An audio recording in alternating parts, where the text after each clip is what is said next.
Bonjour les amis, bienvenue dans cette nouvelle vidéo. Aujourd'hui, on va aborder un sujet sensible. Attention aux créateurs, YouTube va changer la règle du jeu le 15 juillet. Bonjour tout le monde, bienvenue sur cette chaîne. Vous êtes sur Nitisly aujourd'hui et pour ceux qui regardent la vidéo pour la première fois, je vous invite déjà à vous abonner à la chaîne, à cliquer sur la petite cloche de notification pour ne rater aucun de nos programmes. Donc aujourd'hui, comme je vous parlais, nous allons faire une vidéo spéciale dans laquelle YouTube change la règle du jeu dès le 15 juillet 2025. À savoir qu'il y a deux dates à retenir, la date du 15 juillet et vous avez aussi la date du 22 juillet. Donc ces deux changements-là, nous allons en parler ici dans cette vidéo-là. Nous allons savoir pourquoi, mais c'est un sujet qui va toucher beaucoup de créateurs aujourd'hui. Ça va être un peu sensible dans le sens où si vous n'êtes pas encore informé de cette modification-là, prenez-en note aujourd'hui. Alors, pourquoi YouTube va effectuer cette mise à jour? Donc, YouTube aujourd'hui veut lutter contre le contenu en masse ou du moins le contenu fabriqué en série. Ceci signifie qu'aujourd'hui, il y a beaucoup de créateurs sur la plateforme YouTube. Alors en fait, qu'est-ce qu'ils veulent faire? Ils veulent tout simplement faire un tri qui va permettre de pouvoir mettre en valeur des créateurs de contenu originaux et des créateurs de contenu authentiques. Ceci dit, pour tout ce qui est production en masse, ça veut dire que les gens qui reprennent des vidéos, les gens qui collent beaucoup de vidéos, qui reprennent les vidéos des autres, les gens qui additionnent un paquet de vidéos, des challenges et autres, qui prennent dans différentes chaînes, faites attention, ceci risque d'être banni. Donc dans cette nouvelle partie, la partie nouveauté, qu'est-ce que YouTube change aujourd'hui? Il faut savoir que la production de contenu authentique va être ce qui va être relevé du coup des contenus présentables par YouTube, car en fait tous ceux qui font de la production en masse, ceux-ci risquent d'être démonétisés et les chaînes en fait qui créent des vidéos dans ce sens-là risquent aussi de voir tout leur contenu être démonétisé. Donc les prescriptions de YouTube partenaire aujourd'hui, YPP, préconisent que tout créateur doit apporter une valeur ajoutée à son audience, un contenu éducatif, un contenu significatif et un contenu qui soit un divertissement réel pour l'audience qui regarde ces personnes-là.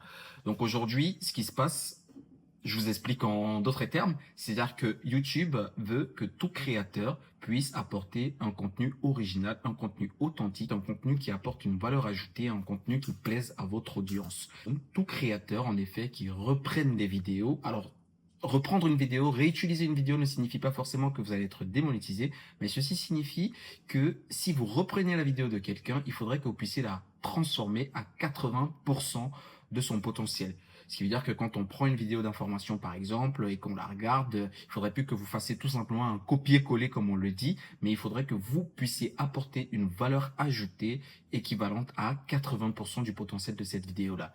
Et uniquement dans ce sens-là, YouTube pourra vous apporter, vous accorder en effet la monétisation de cette dernière. On sait aussi très bien que l'IA a fait son entrée dans nos vidéos aujourd'hui. Ce qu'il faut retenir aussi, c'est qu'il y a beaucoup de chaînes qui se basent uniquement sur de l'IA pour produire des contenus.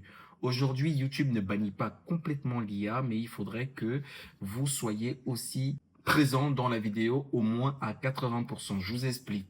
Ceux qui font du contenu 100% IA avec un robot, avec une voix IA, donc tout est géré par l'IA, ça devient beaucoup plus facile parce que du coup, pour tous ceux qui produisent en fait des contenus originaux, bah en fait, il y a moins de visibilité, on voit moins de contenus authentiques que des contenus transformés.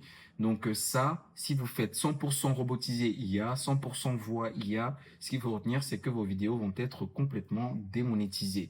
Par contre, si vous utilisez l'IA, mais que vous apparaissez dans la vidéo, donc ce qui veut dire face to cam, comme je suis en train de faire actuellement, on peut utiliser l'IA des fois pour des prompts moments dans certaines vidéos. Sur une vidéo de 10 minutes par exemple, vous pouvez l'utiliser pour 1 minute, l'équivalent d'une minute.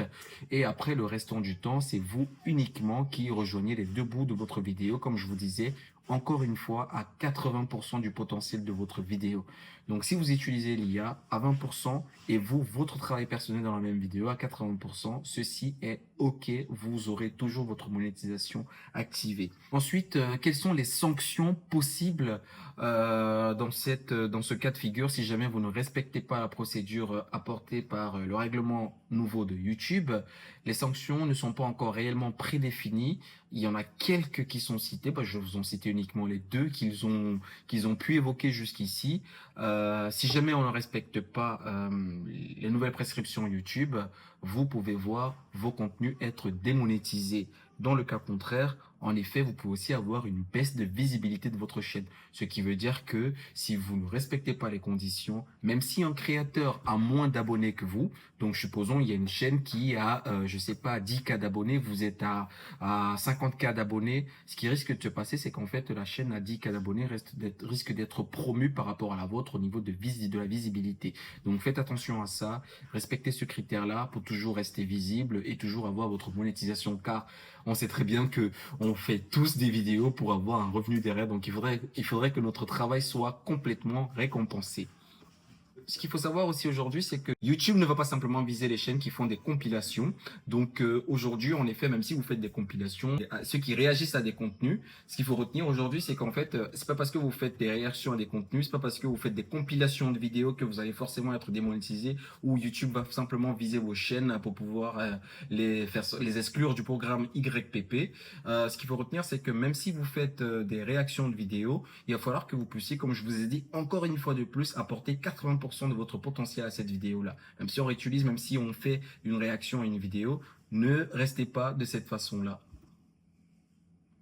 Et à la fin de la vidéo, au revoir, merci d'avoir visionné. Ça, en fait, c'est uniquement pour avoir des vues. Et ça, YouTube ne va pas prôner, YouTube ne va pas accepter ce genre de vidéo-là. Donc, si vous avez une vidéo que vous souhaitez faire une réaction dessus, commentez-la, parlez, interrogez votre audience, soyez disponible, soyez présent, mettez de la valeur ajoutée pour que le contenu soit aussi authentique qu'il puisse l'être. Ensuite, comment adapter votre contenu aux nouvelles réformes de la part de YouTube ? Il va falloir que vous puissiez ajouter des intros personnalisées, donner votre opinion lorsque vous faites des réactions à des vidéos, lorsque vous réagissez sur certaines vidéos. Il va falloir que vous donniez votre opinion, il va falloir que vous donnez des anecdotes, il va falloir que vous ajoutez votre voix, il va falloir que vous ajoutez votre présence. Beaucoup de chaînes YouTube aujourd'hui, on ne voit personne, en fait, on entend juste des voix. Qu'est-ce qui nous prouve qu'il s'agit réellement de la voix de ces personnes-là? Qu'est-ce qui nous prouve que le travail qui est accompli relève vraiment d'un travail qui est fait? En fait, YouTube, tout ce qu'ils veulent savoir, ils veulent voir aujourd'hui, c'est d'avoir une personne face to cam, une personne qui travaille sa vidéo, une personne qui travaille son montage, une personne qui travaille ses paroles, une personne qui travaille en fait l'intégralité de son contenu. Et là, c'est ce qu'on appelle du contenu qui relève de l'authenticité, et c'est ce que YouTube recommande aujourd'hui pour pouvoir faire partir du programme partenaire YPP. Donc là, on arrive à la fin de cette vidéo. Ce qu'il faut retenir aujourd'hui, c'est qu'on a cité deux dates en question. On a parlé de la date du 15 juillet, qui va être la date du changement des règles. Et on a aussi parlé de la date du 22 juillet. Alors, qu'est-ce que c'est que la date du 22 juillet? La date du 22 juillet, tout simplement, c'est une date qui va être prédéfinie pour certaines chaînes, pour certains créateurs. Vous avez remarqué très souvent pour des live streams, il y a des adolescents de 13 à 15 ans qui font des live streams. Aujourd'hui, ça va être complètement interdit. Alors, pas vraiment interdit dans le sens où ça va être interdit complètement, mais ça va être plutôt interdit dans le sens où entre 13 et 15 ans, vous devez être accompagné d'un adulte pour pouvoir produire vos live streams. Et la date légale pour pouvoir le faire tout seul aujourd'hui va être 16 ans. Donc, en effet, je vais pas trop rentrer dans les détails de ce sujet-là, parce qu'en fait, les bases, on connaît pas encore les tenants et les aboutissants en question, mais une fois qu'on en saura un peu plus, si vous êtes tenté par ce genre de vidéo, dites-le moi dans les commentaires. Et donc, aujourd'hui, en effet, ce qu'il faut retenir par rapport à la date du 15 juillet, c'est que vous devez vraiment transformer vos vidéos de manière très significative, apporter 80% de votre travail personnel sur des vidéos, ne pas trop utiliser l'IA, même si c'est fait, mais vraiment toujours à 20%. Éviter de réutiliser des contenus sans même pouvoir, être significativement présent dans votre vidéo. Essayez d'apporter une valeur ajoutée. Soyez un créateur qui apporte une valeur ajoutée à son audience. Moi, aujourd'hui, en fait, je fais cette vidéo-là pour vous apporter cette information-là. Vous, dans les commentaires, en effet, n'hésitez pas aussi à me dire comment vous allez faire aujourd'hui pour pouvoir produire vos contenus, surtout ceux qui font des contenus IA. N'hésitez pas à me poser des questions pour que je puisse vous apporter encore des réponses dans les commentaires.